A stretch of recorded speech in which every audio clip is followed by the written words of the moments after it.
नमस्कार, एनडीटीवी देख रहे हैं आप। मैं हूं आपके साथ आरजू साई। शुरुआत गुजरात के वडोदरा से, जहां पर पहुंचे हैं प्रधानमंत्री नरेंद्र मोदी। उनके साथ मौजूद हैं स्पेन के उनके समकक्ष प्रधानमंत्री और वहां पर रोड शो शुरू हो चुका है। तस्वीरें आना भी शुरू हो चुकी हैं। वडोदरा में टाटा एयरक्राफ्ट कॉम्प्लेक्स का संयुक्त रूप से उद्घाटन करने जा रहे हैं। इस विमान उत्पादन प्लांट में मिलिट्री एयरक्राफ्ट C295 का उत्पादन किया जाएगा। इससे मेक इन इंडिया के तहत स्वदेशी विमानों के प्रोडक्शन को बढ़ावा मिलेगा। दोनों नेता यहां कई उद्योगपतियों से मुलाकात करने वाले हैं। इससे पहले उनका ये रोड शो शुरू हो चुका है, जहां से ये सीधी तस्वीरें आप देख रहे हैं। तमाम तैयारियां वहां पर बड़े स्तर पर की गई हैं। प्रधानमंत्री नरेंद्र मोदी यहां पर मौजूद हैं, उनके साथ नजर आ रहे हैं स्पेन के प्रधानमंत्री। तो वहाँ पर तमाम लोग मौजूद हैं। यहाँ पर भारतीय परंपरा को आप देख सकते हैं, नाच गाने के साथ स्वागत किया जा रहा है और प्रधानमंत्री मोदी भी हाथ हिलाकर तमाम लोगों का अभिवादन स्वीकार कर रहे हैं। वडोदरा एयरपोर्ट से दोनों नेता रोड शो करते हुए मैन्युफैक्चरिंग प्लांट पहुंच रहे हैं। इस कार्यक्रम के बाद और भी आगे उनके कई कार्यक्रम हैं। लक्ष्मी विलास पैलेस में दोनों नेता द्विपक्षीय बातचीत करेंगे। इसमें कई मुद्दों पर बातचीत होनी है।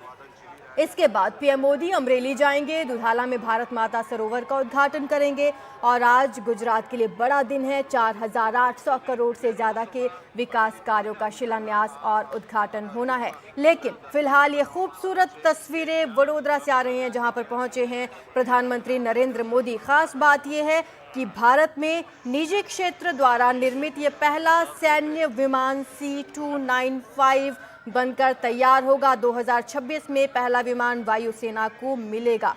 आपको बता दें, इससे पहले रक्षा सचिव गिरिधर अरमाने जानकारी दे चुके हैं कि किस तरीके का ये विमान रहने वाला है। आपको बता दें, प्रधानमंत्री पेड्रो सांचेज भी इस दौरान इनके साथ मौजूद हैं। C295 विमानों का निर्माण होना है और रिकॉर्ड 2 साल में इस इकाई को स्थापित किया गया है, जिसका आज प्रधानमंत्री मोदी उद्घाटन करने जा रहे हैं। तो 2021 में ये डील हुई थी एयरबस से 21,935 करोड़ में 56 C295 विमानों की खरीद का करार किया गया था और इसी को आज इसका उद्घाटन करने जा रहे हैं। इनमें से 16 विमान स्पेन से तैयार होकर आने थे। बाकी जो 40 विमान हैं उनका निर्माण TSL में होना है। प्रधानमंत्री मोदी के साथ स्पेन के प्रधानमंत्री भी मौजूद हैं और TSL में विमानों का निर्माण शुरू होगा। पहला विमान सितंबर 2026 में हमारे देश को मिल जाएगा।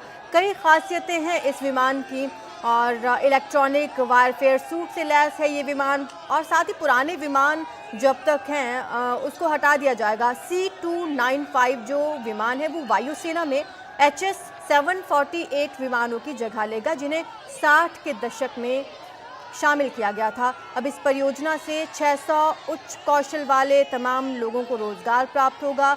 इसके अलावा और 3,000 जो मध्यम कौशल वाले रोजगार हैं, मिडिल स्किल्स, वो भी इसमें सृजित होंगे। तो हर मौसम में उपयोगी रहेगा ये विमान। कई गुण हैं इसमें। नई पीढ़ी का एक सामरिक विमान बनने जा रहा है। बड़ी बात ये कि भारत में ये विमान बनने जा रहा है, सभी प्रकार के मौसम में उड़ान भरने में सक्षम है। इसे राहत वायु परिवहन के उद्देश्य से बनाया गया है। 9.5 टन तक का वजन ये ले जा सकता है। कुछ और खासियतें भी आपको बता दें कि इसमें 75% जो सामग्री है वो स्वदेशी इस्तेमाल हो रही है। ऐसे में ये भारत के लिए बहुत बड़ा दिन है। मेक इन इंडिया का जो विजन है प्रधानमंत्री नरेंद्र मोदी का, उसके लिए बड़ा दिन है। रक्षा सचिव ने इससे पहले जानकारी दी थी कि TSL में जो निर्मित होंगे पहले 16 विमान, उनमें 48% स्वदेशी सामग्री लगेगी। उसके बाद जो 24 विमान बनाए जाएंगे उसमें 75% स्वदेशी सामग्री का इस्तेमाल होगा और जो बाकी फिर 12 विमान बनेंगे उसमें 78% तक स्वदेशी सामग्री लगाई जाएगी। तो वायुसेना के एवरो 748 बेड़े की ये जगह लेने जा रहा है। ये वही विमान है जो 60 के दशक में इस्तेमाल किया जाता था। अब इसकी जगह ले लेगा नया विमान, स्वदेशी विमान, और इसको लेकर तैयारियां पूरी हो चुकी हैं। C295 विमान से लैस होने जा रही है वायुसेना। अपने देश में ये विमान तैयार होने जा रहा है। प्रधानमंत्री मोदी और स्पेन के प्रधानमंत्री यहाँ पर मौजूद हैं। तमाम लोग उनका अभिवादन करने के लिए यहाँ पर पहुंचे हैं। तिरंगा झंडा लहराया जा रहा है। पारंपरिक वेशभूषा में भी लोग वहाँ पर पहुंचे हैं। आज ना सिर्फ वडोदरा, गुजरात, बल्कि पूरे भारत के लिए बहुत बड़ा दिन है और TSL में विमानों का निर्माण शुरू हो रहा है। तो गुजरात पहुंचे हैं प्रधानमंत्री नरेंद्र मोदी। उनका ये रोड शो शुरू हो चुका है। स्पेन के प्रधानमंत्री पेड्रो सांचेज उनके साथ मौजूद हैं। टाटा एडवांस्ड सिस्टम्स लिमिटेड यानी कि TSL परिसर में C295 विमान के निर्माण के लिए टाटा एयरक्राफ्ट कॉम्प्लेक्स का संयुक्त रूप से उद्घाटन करने के लिए ये आगे बढ़ रहे हैं। तो ये करीब 2.5 किलोमीटर का रोड शो है। रास्ते में सांस्कृतिक कार्यक्रम भी हम देख रहे हैं। जगह जगह से ये सांस्कृतिक कार्यक्रम के जरिए यहाँ पर इन लोगों का स्वागत किया जा रहा है और प्रधानमंत्री मोदी भी अभिवादन स्वीकार कर रहे हैं।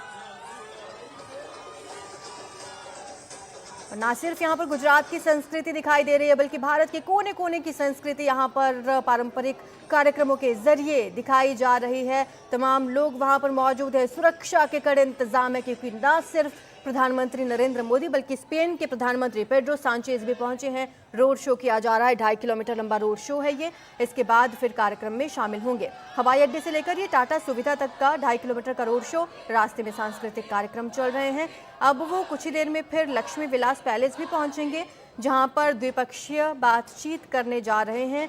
विदेश मंत्रालय ने जो कार्यक्रम उनका बताया है वो 12 बजे के आसपास का है और 12 बजे ही वो प्रधानमंत्री मोदी डेलीगेशन के साथ लंच करेंगे, जिसके बाद और भी कई कार्यक्रम इनके रहने वाले हैं, क्योंकि हजारों करोड़ रुपए की सौगात आज गुजरात को मिलने जा रही है। इसके बाद की अगर कार्यक्रम की बात करें तो वडोदरा से प्रधानमंत्री अमरेली जाएंगे और 2:30 बजे के आसपास अमरेली के दुधाला में भारत माता सरोवर का उद्घाटन करेंगे। इसके बाद दोपहर करीब 3 बजे उनका लाठी जाने का कार्यक्रम है। अमरेली में फिर 4,800 करोड़ रुपए की लागत वाली विकास परियोजनाओं का उद्घाटन करेंगे, शिलान्यास करेंगे।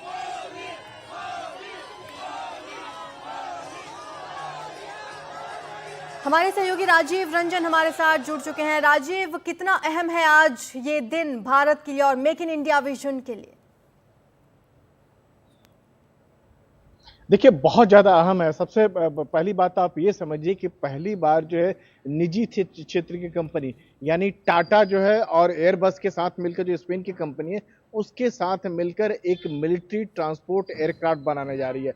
पहले ये एयरक्राफ्ट आपको बाहर से लेना होता था, अब एयरक्राफ्ट ये भारत में ही बनने लगेगा। जब भारत में बनने की प्रक्रिया शुरू होगी तो सबसे बड़ी बात है कि जो हमारी ज़रूरतें हैं, जो भारत ने स्पेन के साथ एग्रीमेंट किया है उसके मुताबिक 56 जो है C295 एक तरह का ट्रांसपोर्ट एयरक्राफ्ट है जो मल्टीपर्पस है। मल्टीपर्पस कहने का मतलब है कि इसका 2 चीज़ों में इस्तेमाल हो सकता है। सिविल में भी इसका इस्तेमाल कर सकते हैं, मिलिट्री में भी इस्तेमाल कर सकते हैं, लेकिन फिलहाल जो लिया जा रहा है वो मिलिट्री पर्पस के लिए ज़्यादा लिया जा रहा है।